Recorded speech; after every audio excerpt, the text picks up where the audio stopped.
Hey, we'll get started in a moment. We're just waiting for a few more people to join.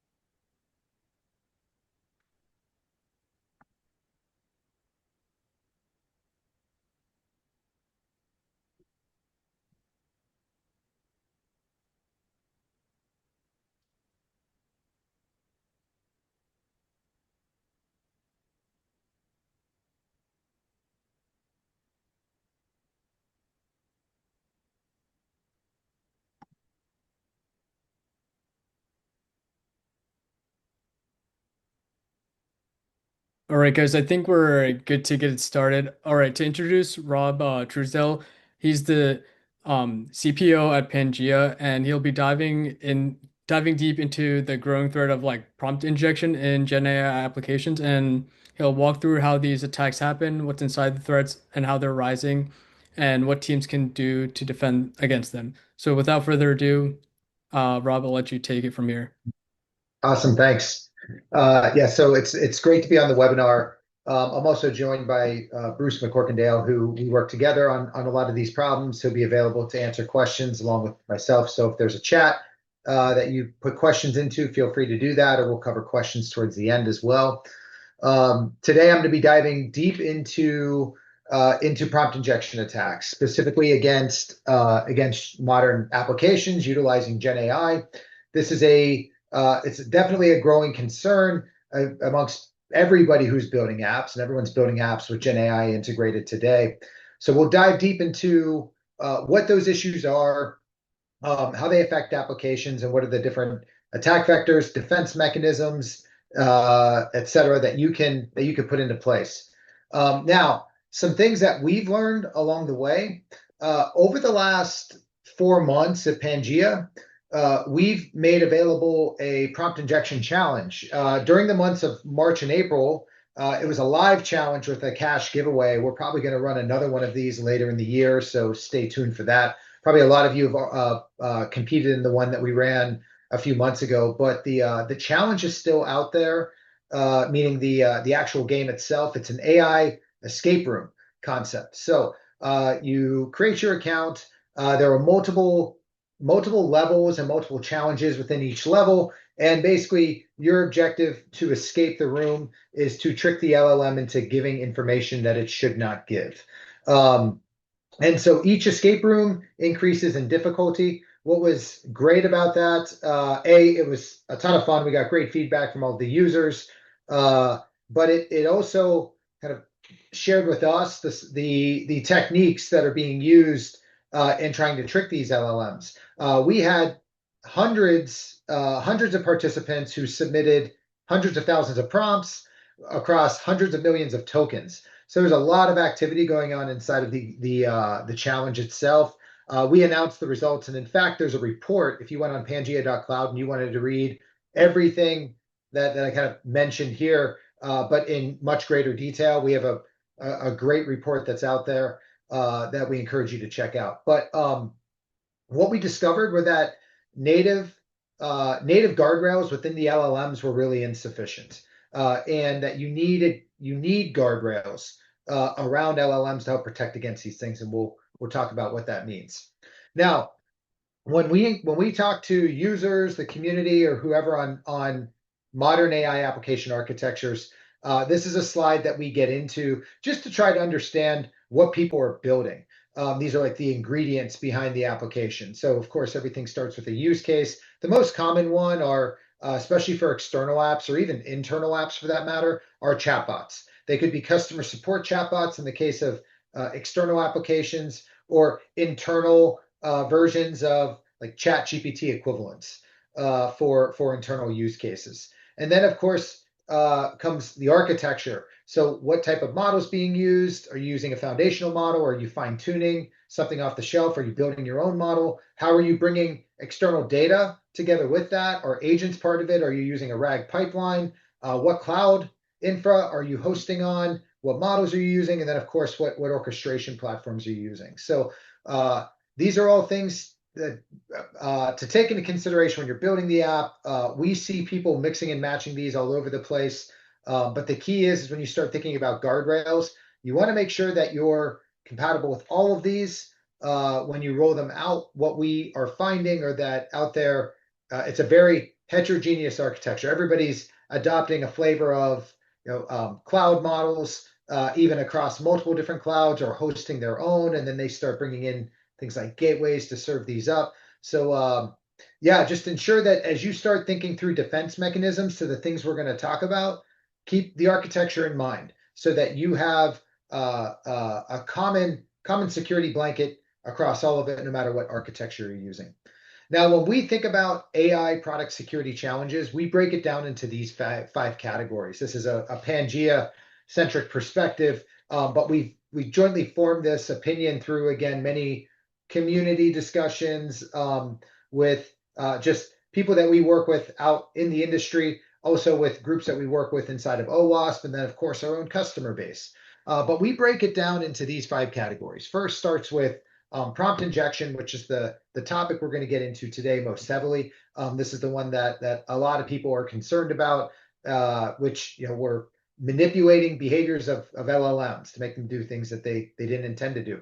But in the grand scheme of things, prompt injection is just one piece of the problem. There's also data and content moderation is a big part of the problem. So one of the big use cases that we hear about from companies building applications is the concern of data leakage. So that's data leakage to people who shouldn't be seeing particular things. And then enterprises who are looking at their employees using third-party AI applications, they're worried about data leakage in the other direction, egress going up to those applications. The third pillar is visibility. This is another area where everybody's concerned about. People want to know what prompt was submitted to an LLM, what was the response back from that LLM, if there were any security controls in place that identified findings, what were those findings, and then, of course, having an audit trail of all of that activity across all of the users and apps is something important. Access controls are another one. This is actually heating up in the context of agents as well. I know there's a lot of great things happening around FastMCP to help with this. OAuth is folding into the mix as well, but access control for agents, but also for things like RAG pipelines, for bringing data into, merging data in with LLMs through a RAG architecture using a vector DB, ensuring that access controls are properly enforced are really important.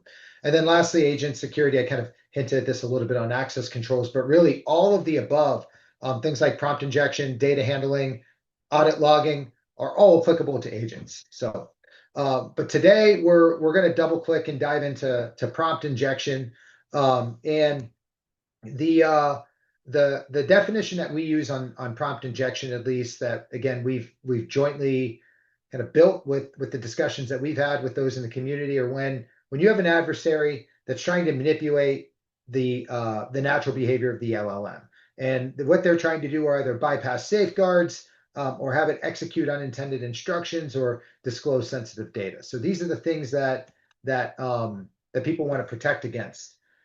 It's not just prompt injection. We had our five pillars and our kind of perspective of the world, but OWASP Top 10 is an awesome resource. I'm assuming that if you are on this webinar, you probably have reviewed this or at least have heard of it. If you haven't reviewed it in detail, I definitely recommend going over to that and keeping your finger on the pulse on what OWASP is up to. There's a lot of great things, not just on interaction with LLMs, but they're doing a lot of work around agents as well, and proper security around all of the above.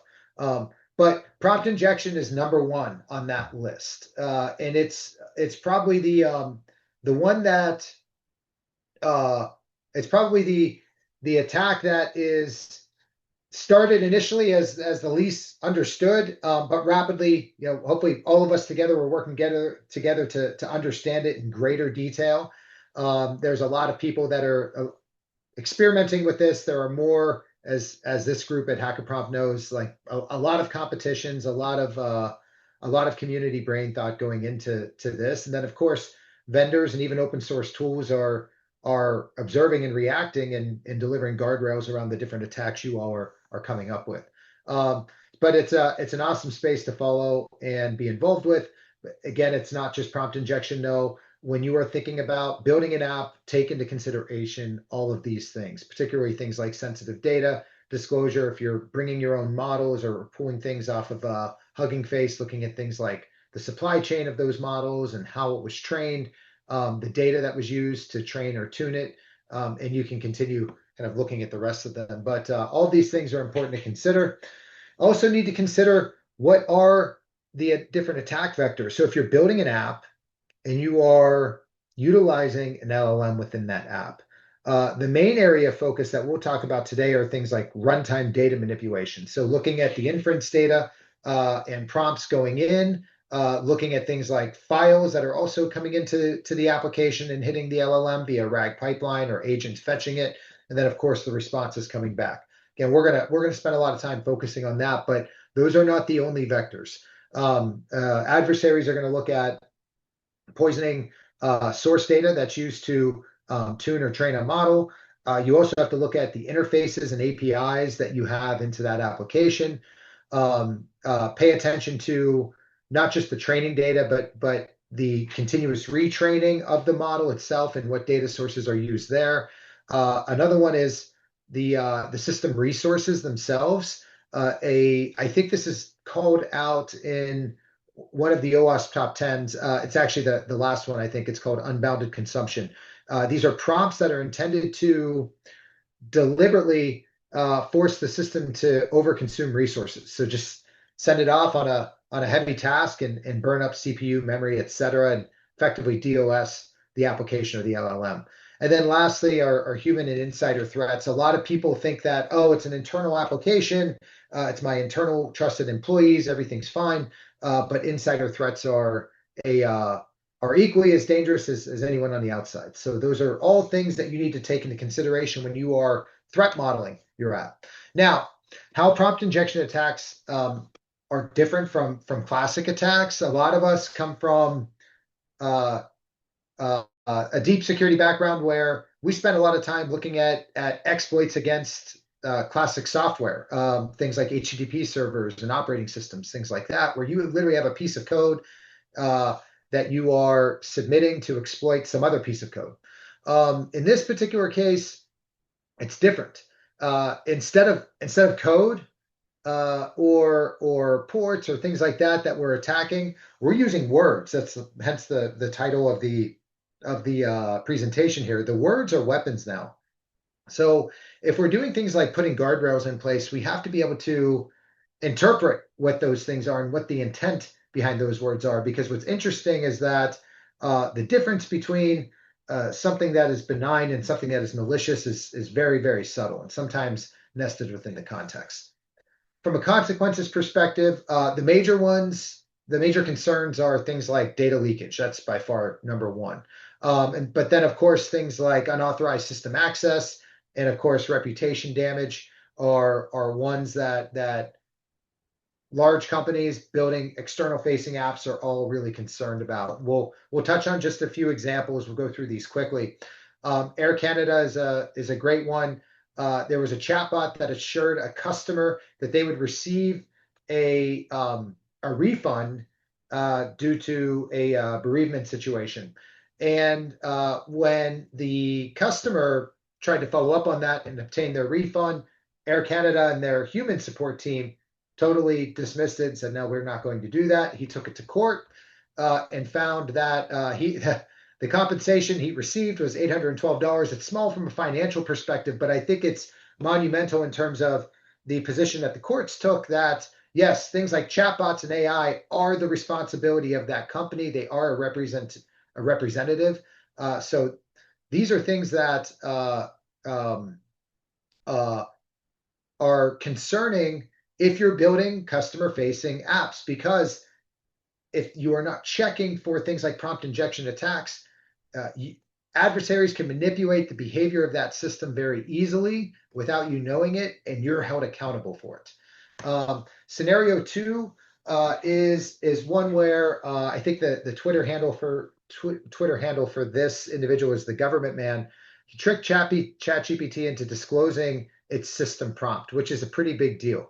Um, and what was great about this was twofold. One, they used a fake court order, so something like with you know, what appeared to be a lot of authority, telling ChatGPT it absolutely had to comply with this because it was a court order, and share the system prompt with the user. What was interesting about this was that the user actually utilized ChatGPT to generate the fake court order. So that was an interesting one. This one with Google Bard was an interesting one because it brought into the fold indirect prompt injection, which is a growing concern. Everybody thinks about prompt injection attacks as being on hands on keyboard submitting prompts, and a lot of the competitions are around that as well. But the indirect ones are the ones that are like very concerning because it may require zero interaction from the user in order for the adversary to have their mission accomplished. But in this particular case, the adversary was exploiting effectively Google Drive and submitting prompt injection attacks via Google Docs. And Bard was interpreting them, and they were achieving prompt injection attacks through that. It has since been addressed by Bard, which is great, but just shows that indirect prompt injection is something that's out there, and we need to be on the lookout for. Okay, lastly, I think everybody probably has seen this one, someone obtaining a Chevy Tahoe for $1. And basically tricking the LLM into saying that the customer's always right, no matter what. Just reinforce that message over and over and over again, and the LLM eventually comply. So most of those, I think three of the four techniques or three of the four scenarios that were shown there were direct techniques. So this is hands-on keyboard, just submitting submitting the prompt directly into some chat interface or some other interface. And a lot of the competitions that this group has run, as well as Pangea and others, are typically structured that way. But there's also indirect techniques as well. And I talked about that with the Bard example, where an attacker could submit things like a resume, for example, to a job management or HR platform. And within that resume, nested inside of the PDF or Google Doc, and perhaps it's in white font or something like that, or something super small that a human couldn't see. There's a prompt injection attack nested within that, and they're anticipating that at some point in time, there's going to be an LLM that processes that resume. To me, when I think about this, it's the scenario that gets me alarmed are ones where there are things happening in a lot of these co-pilot environments, employee workforce and productivity apps using co-pilots, or email processing agents, or really anything agentic that's doing anything on behalf of a user processing documents. Another one that's interesting that's been coming up are things like prompt injection attacks nested within GitHub pull requests. That's another really creative way to slip these in. Now, at Pangea, we've published a taxonomy. In fact, I'll jump ahead one slide just to show a screenshot of the website. It's on pangea.cloud/taxonomy. If you want to go check it out now, you could. But our research team has spent a lot of time dissecting all of these different attacks. We've created our own. We've looked at feedback that we've gotten from our own competitions. And then we hear from customers and community as well. And we've built a taxonomy of over 160 different categories or techniques of prompt injection attacks. So you can go over to that site and check it out. There's no cost, there's no sign up or anything like that. It's just a resource that we encourage people like you all to check out and get educated on. And if you have feedback, definitely let us know. But there are 4 classes that we identify, and attack can embody methods from many of these classes, and there's many techniques under the classes. But things like overt approaches, which is just straight up asking for what it is that you want. There's indirect prompt injection, which I just talked about, submitting these attacks over some other mechanism other than the direct chat interface. There are social and cognitive attacks, so trying to exploit the cognitive processing and reasoning abilities of the LLM to bypass security. And then evasive approaches. So these are things like, to give an example, uh, encoding the prompt or using the spellings or things like that. We'll walk through a few examples in a moment. But I definitely encourage you all to check this out, pangea.cloud/taxonomy. It's a lot of fun to navigate, and I mean, there's a lot that you can learn within it. I know you all uh, are experts in this area, so I encourage you to check it out and give us feedback. Let us know what you think about it. But have fun navigating for sure. And if you want to check out the game while you're at it, go ahead and do that. Okay, let's walk through a few examples. Some of these are advanced, many of them are basic. So for those of you that are new to this is a great 101. And I think for those that are advanced, maybe I think in the deeper examples you might pick up something. Okay, this one, this prompt injection attack is basically using a rule replacement technique. So it's combining two techniques or two tactics. One is instruction override, and the other one is a semantic misdirection. And the goal is to manipulate the LLM into doing something it was explicitly told not to. In this case, reveal passwords. So it's the most basic one. It's like ignore previous instructions and do this. I think most LLMs ought to be trained to prevent something like this, or minimally a guardrail if you have it, should be picking up on something like this. But you never know. It's the most basic entry level style of prompt injection attack that you can employ. Here's a good one with role play. So it's identifying an alternative persona and then telling the LLM to behave as if it were that persona. And so what it's trying to do are trick the model into adopting that new identity that has different behavioral rules. And this aims to bypass the model's built-in safety mechanisms all through role play.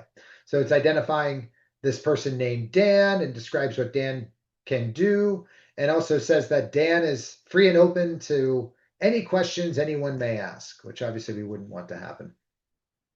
Okay, this next example is what we describe as an overt instruction as well as implicit text completion. So it's a great example because it's trying to use the LLM's inherent ability to predict what the next token will be with, and it does this without even asking it to bypass security in any way. So what you see happening is effectively one, we have quoted text, which is trying to signal a safe input, and then we have a completion bias. So it's basically saying, okay, the user input ends abruptly, which is trying to give it more of a control plane style instruction or hint, and then the LLM is going to try to do its best to complete the rest of the statement. So it's using implicit prompting and incompleteness to get around any of the internal guardrails that the model may have. And it counts on the model's instinct to just finish the job, even if that means violating any content policies that it may have. Okay, next, we have a prompt boundary manipulation and also an overt instruction. And what's happening here is you can see that it says end of system prompt.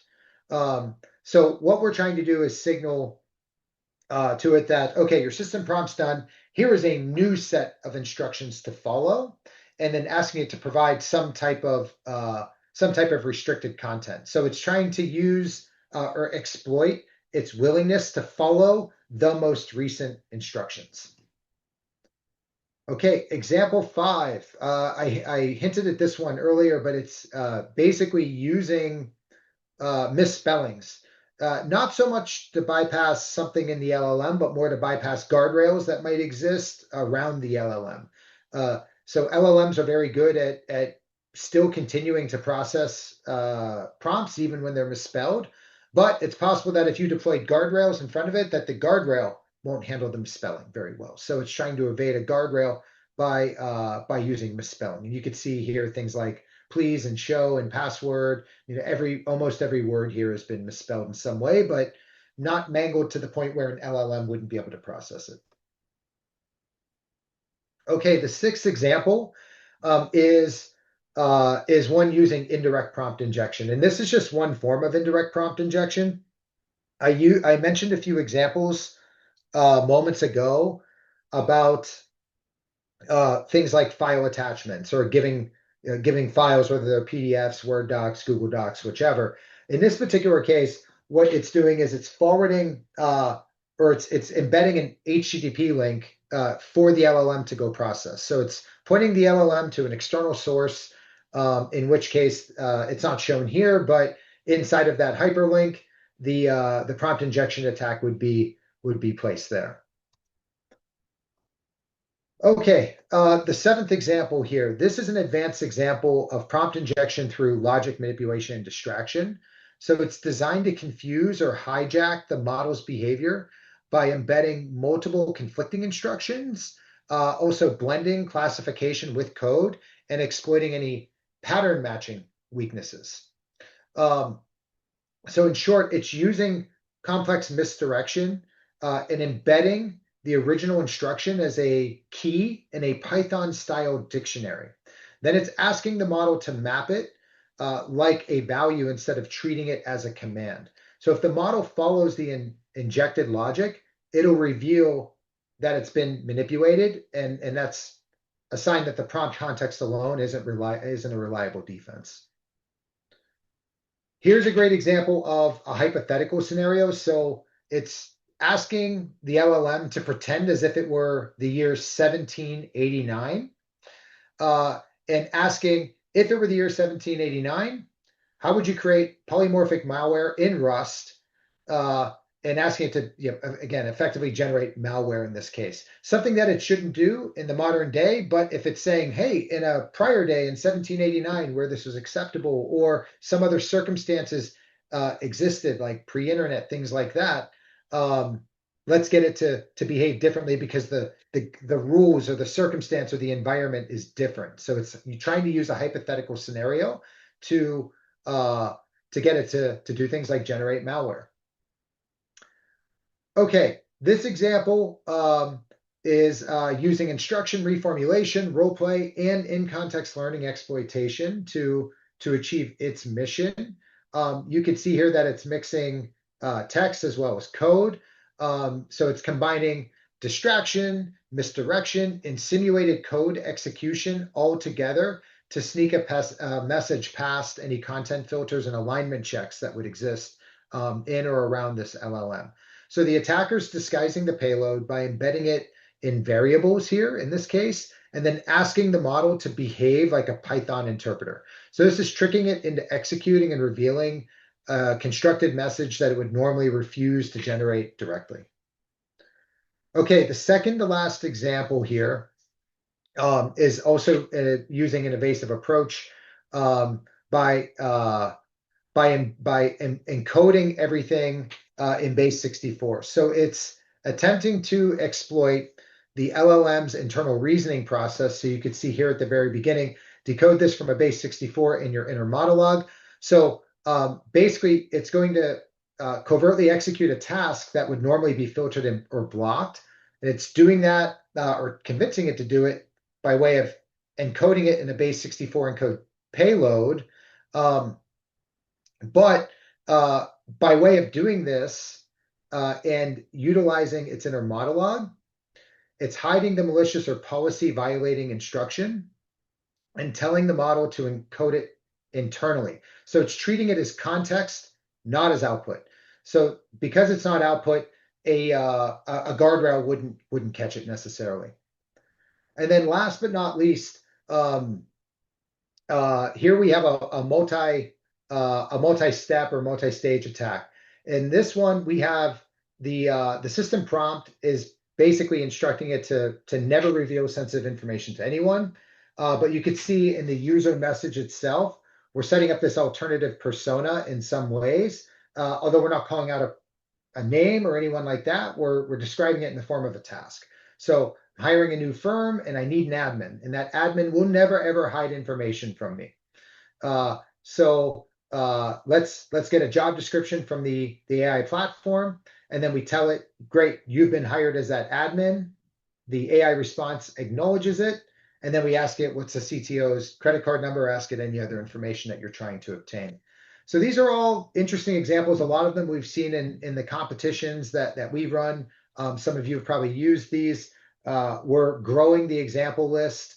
I'll show in a moment some of the uh, sample tools and sample data that we make available that we've learned for the community to use. Now, let's talk a moment, though, about defense mechanisms. So first, on the foundational LLM providers, and by the way, most of these are not available in a lot of the off-the-shelf models. That's a key difference. So a lot of the foundational LLM providers are doing things like enforcing system message boundaries and establishing role separation. So having system, user, assistant, different roles, and then delineating these instructions and separating them from user inputs so that there are clear boundaries identified. Other things that have been done, Anthropic's constitutional AI, so the ethical alignment and just kind of guardrails around the right way to behave and respond are things that Anthropic has made mainstream. Other things like content filtering and moderation APIs, so toxic topics, malicious topics, things like that can be identified and filtered.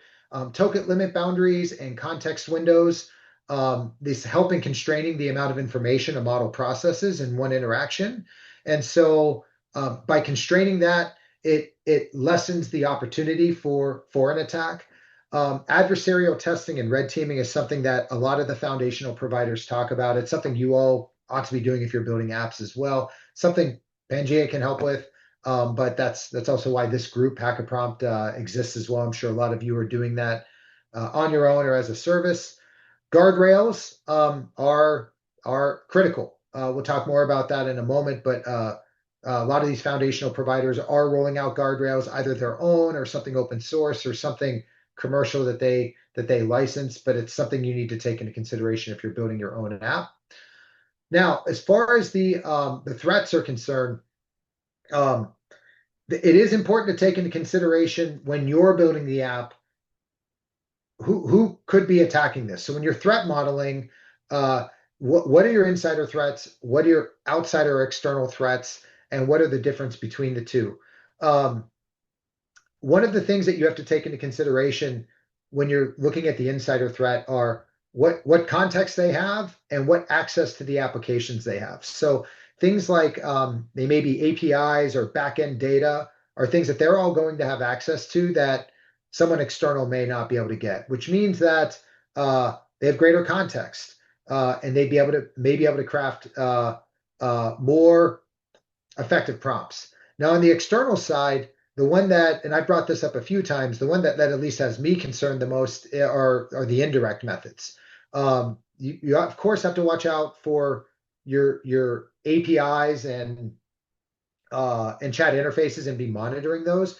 But the indirect prompt injection is a really sophisticated way to inject these type of attacks to the LLMs and start doing things like extracting data or gaining system access to different platforms. So injecting payloads via documents, websites, the API interfaces, things like that are ways that you would see an external adversary submit an attack, whereas maybe an insider may not do that because they have more direct access.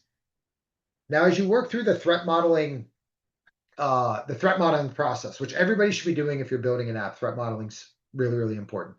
Keeping it into consideration, what are the consequences of a breach of that application? Is it something, are you violating confidentiality? Or is it in data integrity? Or is it availability of the application? Maybe all of the above, that those are things that you have to take into consideration. Also look at what are the inputs. So not only what are the inputs, but who are they coming from? Again, are they internal employees? If they're employees, are they a certain subset? Are they contractors? Are they admins? Are they executives? And then look at also if it's an external app, what is the user base? Where are they coming from? Does this accept external inputs, either from external users, or are there external files or data sources that are coming into this? These are things that you have to take into consideration. And then lastly, access and functionality. So what data access does this application have access to? Is it for, again, a particular user or all users? what actions can you execute amongst that data, and then what are the data handling policies, particularly in things like the EU. So handling PII is very, very important, especially when it comes to LLMs. You may need to do things like data masking for prompts or responses that are going to and from LLMs. So understanding all of that is really, really important if you haven't taken that into consideration yet. And again, things like guardrails can help with all of the above. Now, mitigation strategies. Um, a foundational layer of defense really lies in robust input security. So this means that we need to thoroughly validate and sanitize all data that's going into and out of the LLM, whether it's a direct user prompt or data that's used for training or external info that's been retrieved during inference. So we have to prioritize using trusted data sources, and also strictly control who can write to those data sources, but also control who can write to our own applications, who can submit inputs or outputs. Um, in some cases, it might be prudent to block prompts that obviously appear highly suspicious, even without definitive proof of a malicious intent. In cases like indirect attacks, doing things like sandboxing untrusted inputs is a great step to isolating the LLM from potentially harmful embedded instructions. So these are all techniques that you can put into play to help on the input side. Another key aspect of defense is the prompt engineering. And this really comes down to the system prompt itself. And thinking back to the Chat GPT example where that the government man, his Twitter handle was able to get ChatGPT to expose the system prompt. This is something that's it's pretty bad, right? Like you never want that system prompt exposed, but it's also very, very critical in enforcing security and making sure that you're designing those system prompts the right way.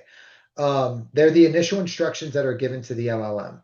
And so you want to craft that in a way that minimizes any ambiguity. We need to be clearly defining what constitutes an acceptable input and what constitutes an acceptable output, as well as what's the LLM's intended role and what are its constraints. So incorporating other safety guardrails are also critical. Um, what you can do with guardrails, especially as it relates to things like system prompts, or you could start to look at drift. Are the prompts, or at least the responses, are they starting to deviate from the system prompt?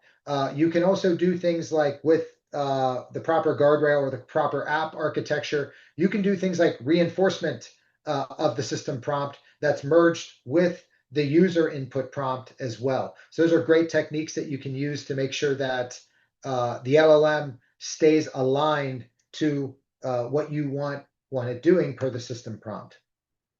Now on the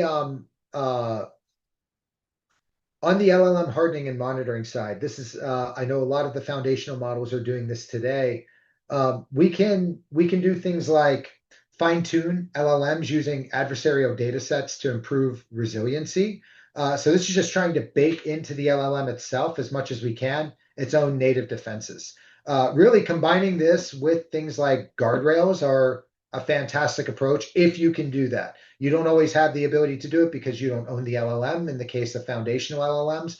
But if you're pulling your own open source model down or you're building your own, these are things that you ought to be doing if you can, and combining them with guardrails. That's the ultimate way to really protect against a lot of these style of attacks.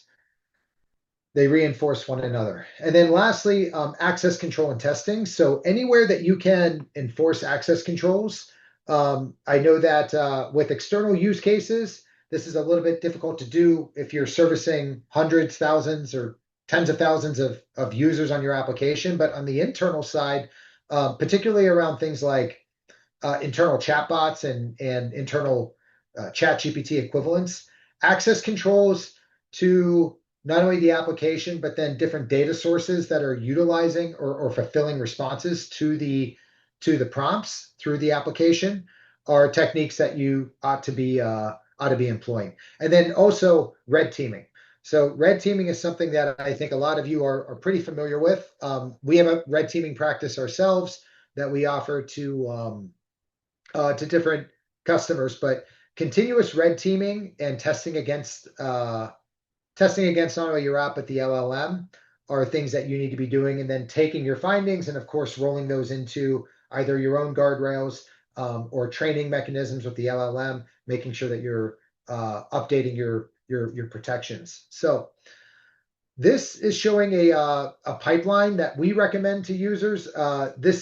You can stitch this together with a number of different open source tools, or write your own code, or use commercial options or commercial guardrails. But it's a pretty effective pipeline that we have found to work really well. You can execute this style of pipeline in any order that you want. We recommend an early exit technique, which we adopt ourselves. But going from top to bottom, we have things like looking for prompt injection, jailbreak attempts, and it's looking at like techniques like role play, for example, and a lot of the other techniques we identified earlier. But then after that, you want to look for things like sensitive information that's flowing into or out of the LLM. I know particularly in the EU, obviously GDPR and managing things like user sensitive info are very critical and significantly penalized if you violate. They're equally critical in the US as well. I don't mean to say it's not important here. It obviously is. But these are definitely checks that you want to wrap around the LLM, because a lot of people have the fear of this, the LLMs spewing social security numbers or other sensitive information, credit card numbers, addresses, etc., based on just the data sources that are hooked up to that LLM. So if, in addition to doing things like applying access controls to those data sources, you want to also wrap it with content monitoring and filtering, so you can identify that sensitive information. It's also shown here things like secrets and keys, being able to filter on that. Malicious entity detection, so ensuring that whether external users are submitting things like malicious URLs, domains, IPs, or the LLM is responding with them, you don't want your application to become the source of malware distribution. So scanning for malicious indicators and obviously blocking or redacting those. And then just basic content and topic filtering, looking for toxic topics, competitors, profanity, any other custom topics that you need, making sure that you're identifying those and filtering them. Here's an example of an application reference architecture that we recommend. And you can do this. This is not meant to be something you have to use Pangea for. It's a generic architecture that you can build to. And you can do this with open source or rolling your own. But basically ensuring that you have obviously authentication on all of your applications, but secure audit logging throughout, applying guardrails as well throughout every point that you can inside of the app. And here we're showing guardrails in 3 different locations. One is really 4 locations, but one is on the user prompt itself. Another one is any data source coming into the app. A third location is right before the entire prompt is submitted to the LLM. This would include any context fetched from a vector DB. And then the fourth location would be the response going back to a user. And then of course you can put in authorization checks and audit log calls throughout any of those. But it's a great reference architecture to follow. You don't have to insert calls at every point that's shown there. You can kind of pick and choose what you want. Again, it's just a reference architecture. There are also other ways to deploy these type of checks. Here is showing in-app with SDK calls. I talked about that reference architecture in the last slide, but via agents as well. So a lot of these capabilities, again, whether it's open source or delivered commercially, these things are becoming available as their own tools and can be invoked via MCP and an MCP server. So they're great ways to stitch in these type of checks with agents. And then also integration with gateways. Again, open source, commercial, roll your own, it doesn't matter. These type of guardrails and protective mechanisms that were referenced in the mitigation section can be integrated at the gateway level as well and dropped in front of your application. So I'm going to move along pretty quickly with the remainder of this so we can get to questions. I know we're running at time, but let's talk a moment about efficacy scoring. So this is something that we feel really strongly about. We spend a lot of time. Pangea delivers guardrails. But our research team, in addition to building guardrails, we build testing tools as well, and we publish those. We even have testing methodologies that we've published. We put a lot of blog information out there that you can all can look at. And again, we publish tools, which I'll show in a moment. But the major the major dimensions in which people are measuring these are, of course, accuracy. So determining the proportion of correctly identified instances of attacks out of all the instances. Then we have precision, which is the number of true positives out of all of the predicted positives. And then we have recall, which is determined by the proportion of true positives out of all of the actual positives. So the formulas are on the right-hand side as well.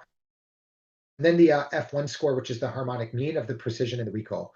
So whenever we work with potential users or partners or anyone in the community, and people are testing our own guardrails, these are the type of scores that they're scoring. We score ourselves against it as well. I think you'll find other vendors do it. We have published an efficacy tool. So it's up on GitHub. It's called Pangea Prompt Lab. So there's a Python tool that allows you to test against not just our guardrails, but any guardrails. We also publish a data set. There's about, I think, at least 500 different prompts within there. They're all tagged accordingly, meaning like malicious or not malicious. You can expand that data set as well. So it's a great tool to use to test your own guardrails if you've built them or you're experimenting with someone else's. But it's a tool that you can use, expand the data set, add as you see fit. It's something we keep up to date. We're adding more to it.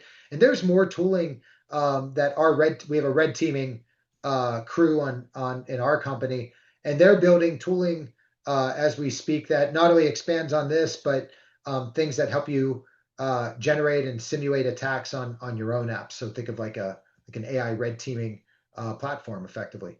So we're working on that. So stay tuned. We'll open source that and share it up on GitHub when the time's right and share it with the community. And then last but not least, the AI escape room's still out there. If any of you want to go play it, stay tuned on a future iteration of a cash prize. I think that we'll be doing one in the next like month or so. So stay tuned for that. And then additional resources. You could Google search for any of these. These are some links that were used throughout the presentation. The one that I would say I highly recommend checking out is again the taxonomy. So if you went to pangea.cloud/taxonomy, check it out. Send us your feedback. You can email us at info@pangea.cloud. You could also directly email me if you like. My email is rob@pangea.cloud. But we'd love to hear what you think on the taxonomy. So thanks for your time. That being said, we're gonna close here. I hope you got a thing or two from this. I'm gonna take a look at the chat and see if there are any questions that have come through. I know Bruce has been online, likely responding. Let's see, Q&A.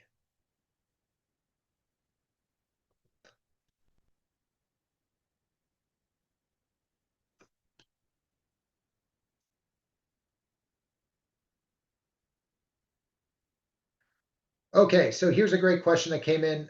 What do you think of Nemo guardrails or guardrails AI? So Nemo guardrails, we're actually a big fan, and Bruce can talk more about this. Nemo's it's a framework to work within. There's a lot of pretty amazing things that you can do within it. I know that we're on the cusp. If we haven't already, we're on the cusp of publishing our own guardrails. Nemo accepts other guardrails to be plugged into it. So we are, like I said, on the cusp of publishing if we haven't already published it. But we see Nemo as a framework to work within. It's endless what you can do within Nemo. It's an entire application framework. But they've done a really good job of enabling really like a plug and play approach to plugging in your own guardrails. And as I said, we're on the cusp of publishing that. Bruce, I don't know if Bruce has been working on that firsthand. So Yeah, Nemo is really interesting. I say it's a fully agentic framework for creating your own chat app, and they have inspiration or goals of actually using it for robotics and so on. And so it has a built-in ability to control flows of your conversation or the interaction between your target LLM and the user or other agents even. And then you can use LLMs as judges. They have plugins of their own special purpose, small and medium language models. And then third parties like us can also plug in and you can enable flows, as they call them, that run things through their own LLM as judge or models or the third party stuff. So that's what we've just submitted a pull request to integrate AI Guard into Nemo guardrails, which includes our ability to do redaction as well as the prompt injection detection. And there's a bunch of other third parties in there as well. It's a really interesting framework, like Rob said. I mean, it's a fully agentic framework that you can use sort of natural language to define the rules you want it to follow and the flows you want it to follow. You can even create your own little Eliza style thing where you prescribe exactly like if the user asks about this, you want to respond in this way and so forth. Hey, Bruce, there's a great one here. I'm interested in your response on the security measures discussed focus on external threats, which raises the question of a threat originating from the AI itself. How could we distinguish an external hack from an incident caused by its own misaligned goals? How do we proactively test for such a fundamental risk? I think there's some things on model alignment you've been thinking about and playing with, but I don't know what else. Well, there is, but it's also if you look at these reference architectures, the places you put guardrails are not just between the user and the LLM. It's also between the LLM and the user and every system between the LLM. So you're checking the LLM, you're checking the inputs to it, you're checking the outputs from it, and you have to do that with all of your agents and everywhere. So it's fundamental for threat modeling, right? And you're right, like the LLM itself is a potential source of a problem. So you have to be checking it and applying guardrails to it and assuming what you know is true about it, which is it's fallible, right? And that's why you put guardrails around all of that. And then you do have these sequences where you keep you know a quorum of experts, some of which can be other LLMs to check each other, and then your own guardrails on top of that. Here's another one. How do I start AI red teaming from scratch? I know that there's some open source platforms out there that can be used. I forget the name offhand of one of them. Bruce, if you mention it. There's Prompt Foo, and there's a couple of others. And then there was in one of the other original, one of the first questions answered, I put a link to a archive paper on red teaming. So I think there's a couple of resources there, and I think John Gamble also posted some resources as well. And then our own Joey Mello, who won our first public prompt injection challenge. If you email us, we might be able to get some advice from him because he's starting our red teaming from scratch right now.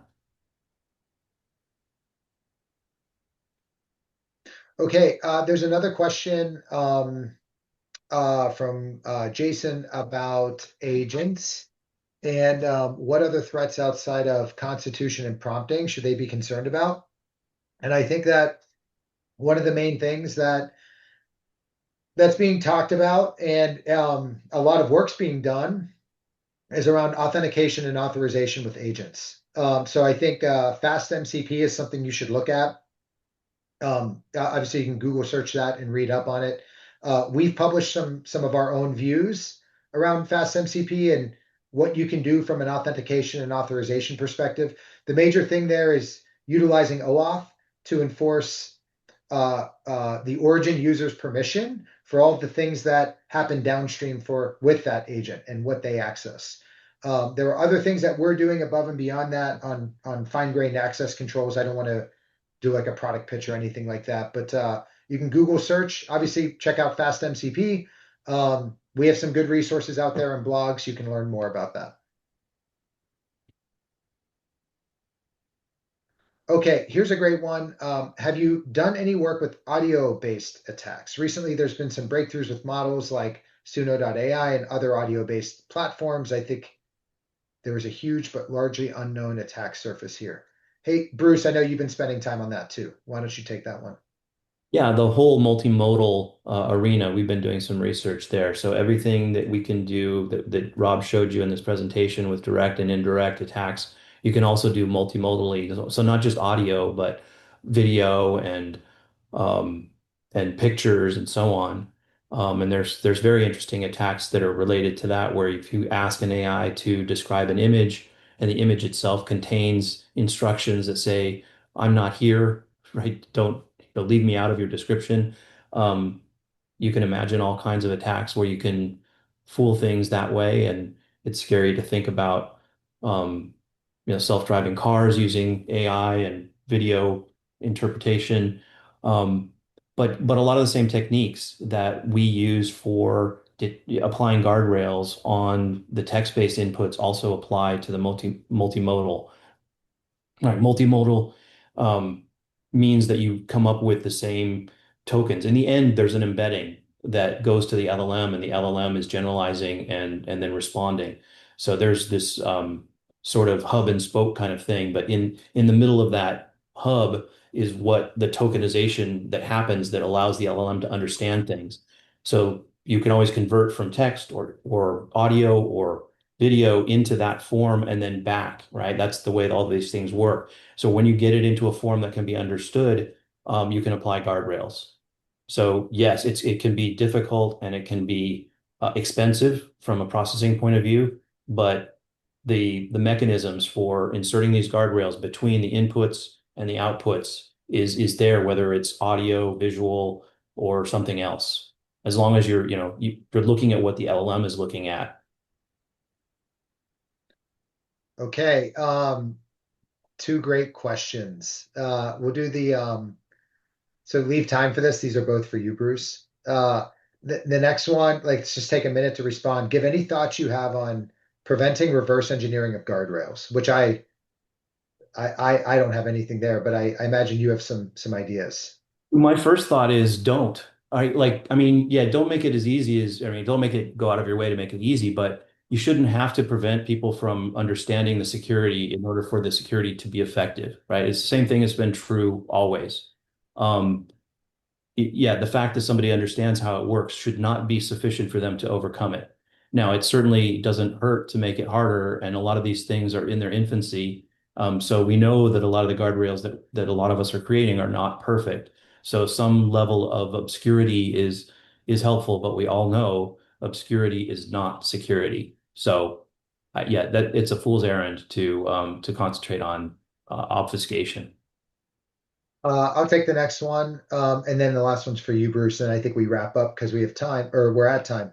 So the next one is how to address the problem that comes with multilingual for input filtering. And so there may be words that are used that should be filtered in certain contexts, and words that shouldn't be filtered in other contexts.